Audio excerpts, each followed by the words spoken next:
My son was being bullied at school, and I explained to him, clearly, calmly, in front of the principal and the teacher, exactly what could happen if he chose to fight back. The adults in that room were not happy about it. But here's what surprised me. No one told me I was wrong. We live in Canada. My son is 12 years old, big for his age, strong.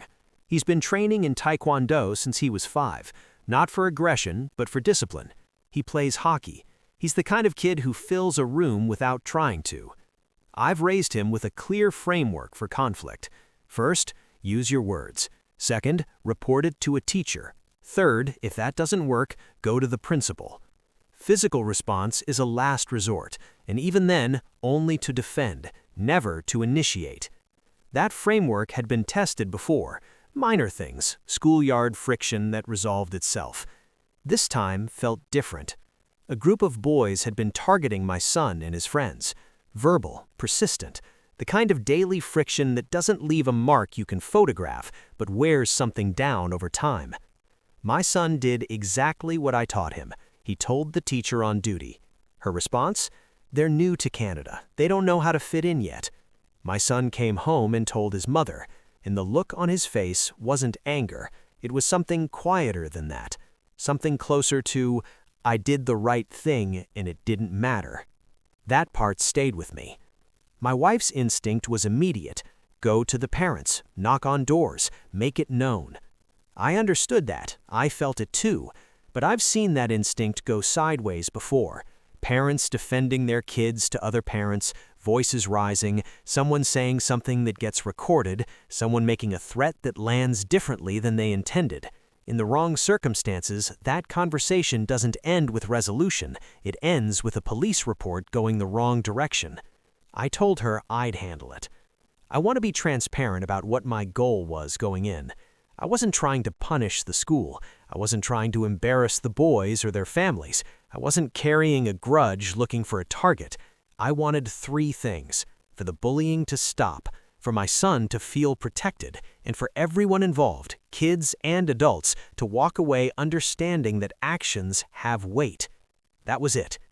What I didn't fully anticipate was how the conversation would unfold, or how one question, a very simple question, would shift the entire room. I requested a formal meeting. Principal's office, the teacher present, my son present. I came prepared. I listened first. I let them explain their position fully before I said a word. The framing from the school was consistent. The boys were newcomers, still adjusting to Canadian norms, still finding their footing socially. This was presented not as an excuse, but as context, an appeal to patience. I took that in. Then I asked a single question. What specific, concrete actions have been taken to prevent this from happening again? The answer was, we spoke to the boys. I asked whether the parents had been contacted. Silence. Not the silence of someone who hadn't thought of it, the silence of someone who hoped I wouldn't ask. I noted that. I didn't press it in the moment, but I noted it. Then I turned to my son.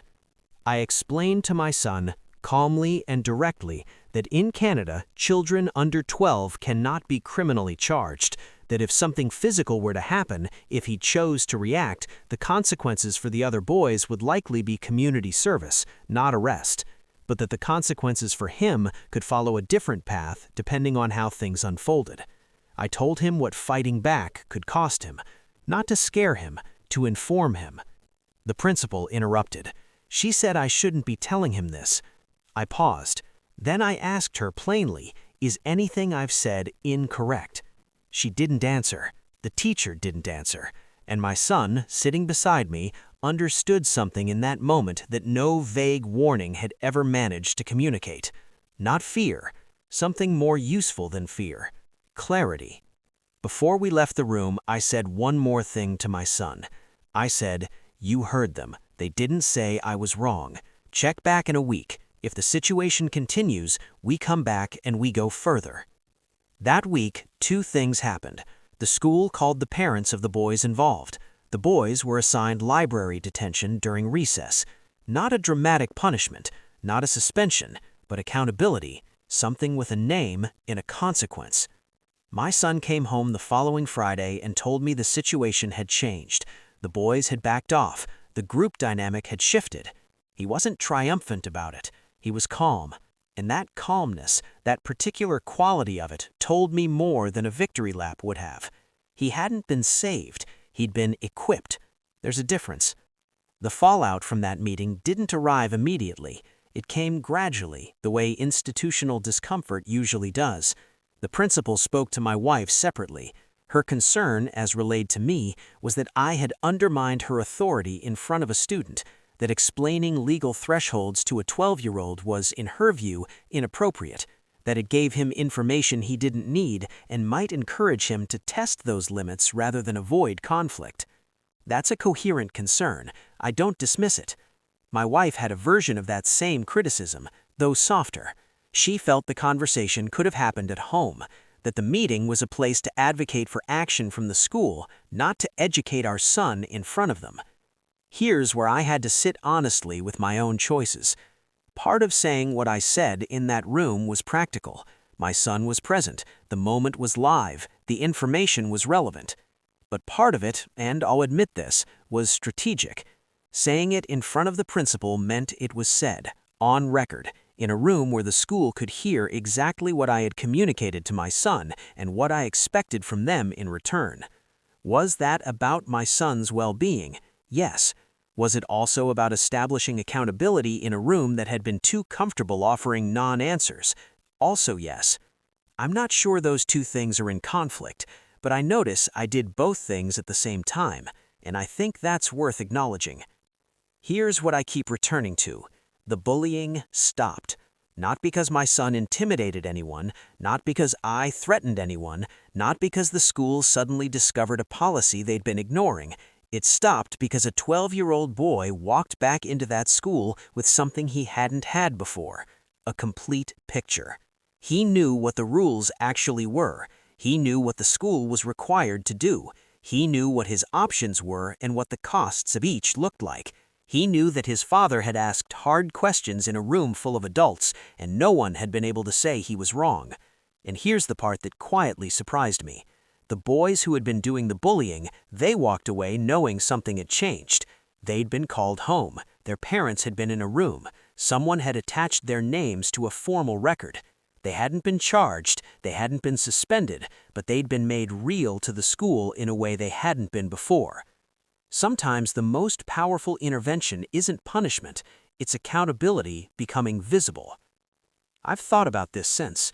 I've thought about whether I used that meeting as a chess move more than as a parenting moment, whether I performed transparency.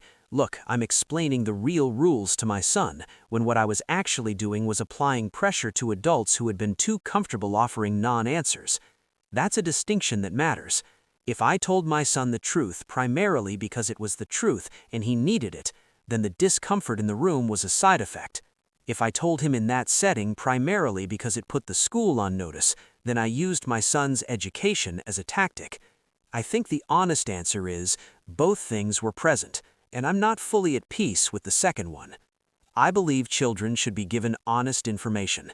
I believe 12 is old enough to understand that actions carry real-world weight. I believe the alternative, vague reassurances that everything will be handled, had already failed him once when that teacher dismissed the bullying as cultural adjustment. He deserved better than comfortable fiction. But I also think I could have had that conversation with him before the meeting, at home, in a way that wasn't positioned as a move in a negotiation.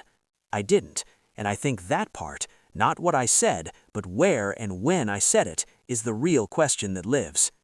Several weeks on, the situation is stable. My son goes to school without that low-grade tension that had started building in him. He hasn't needed to use anything I told him. The information just lives with him now, quietly, like a tool you carry and hope not to need. The principal did follow up with my wife, not to apologize exactly, more to close the loop, acknowledge that the situation had been handled, that additional steps were in place. My wife and I talked through the meeting more honestly after the heat had come down. She holds the view that I could have separated the two conversations, the one with the school about accountability and the one with our son about real-world consequence. Done both, just not simultaneously. I think she's right. I also think the outcome was what I'd wanted. The bullying stopped. My son is intact, not just physically, but in the part of him that needs to know his father takes him seriously. Those things coexist without canceling each other out. But I think I've learned something about the difference between doing the right thing and doing it in the right way. They're not always the same, and when they're not, it's worth noticing. So here's what I'm leaving open.